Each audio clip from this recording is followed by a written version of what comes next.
Okay. So Carlo, tell me about the story of the statue here.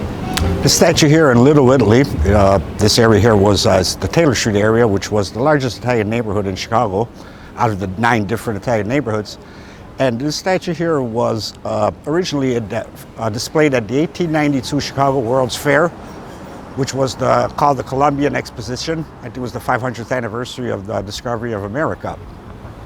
And the Columbus, I think it was called the Columbus Insurance Building, had commissioned this statue and had it on display, for the World's Fair. When the World's Fair ended, it was erected in front of their building and stood there for, from the 1890s until 1961, 62, where then the building was torn down.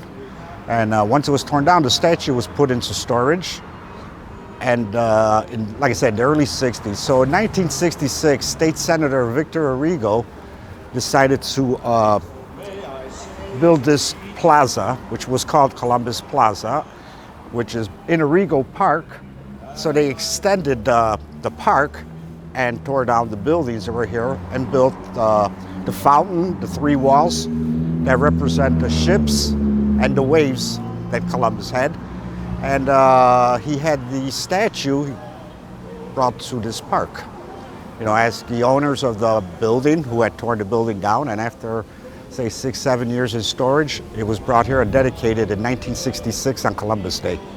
And as I told you, I was actually here for the dedication in 1966 as a, from school, the teachers brought us here, so we were here for the dedication. So to me personally, it's very personal, that statue. I was here the day that it was dedicated, and I was here the night that they took it down.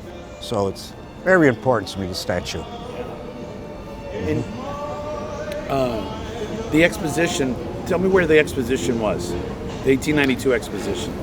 It was on the lakefront, on the south side, which would be, say, around near the Hyde Park area where the University of Illinois is now. So it'd kind of be on the south of here. I would say maybe a few miles south on the lakefront. The only thing that's still there of the original buildings is the Museums of Science and Industry, and then there's also some other statue that's still there, but that's the only thing that's left of the World's Fair. And that was called the Columbian. It was called the Columbian Exposition, and it was for the 500th anniversary of Columbus's discovery of America. I'm correct. Say it again. It was the 400th. 1990. Oh, it was the 4th. That's right, the 500th. So you say it. I don't want to be the one. Yes, it was the 400th anniversry of the discovery of Columbus, and that's why it was called the Columbian Exposition. And yes, the 500th was in 1992. Yeah. 1992, and the time goes by, but there's a big difference from 1892 to today of how the people are viewing Columbus, and it's a shame. It's a shame. That might be all I need. I'm thinking, anything else you might want to add? Tell me a little bit about Republic Day. Okay. Today we celebrated the Festa della Repubblica. We celebrate it every year on the Sunday closest to June 2nd. And the Festa della Repubblica is the day that Italy voted, in 1946, Italians voted for what type of government they wanted. We had a kingdom before World War II. After World War II, there was a referendum. And the referendum was, do we want a republic or do we want a monarchy? And the republic won by a very narrow version, very, but and the Republic of Italy was born.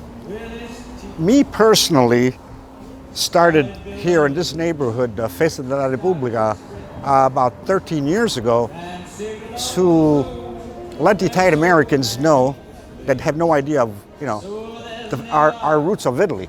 The Italian.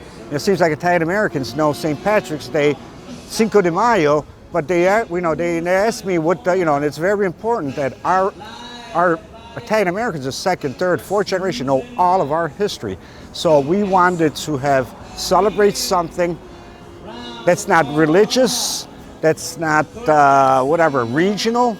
It's something for all Italians, that we are all Italians that day. And that's why we did it, to unite everybody. Smart. Very good idea.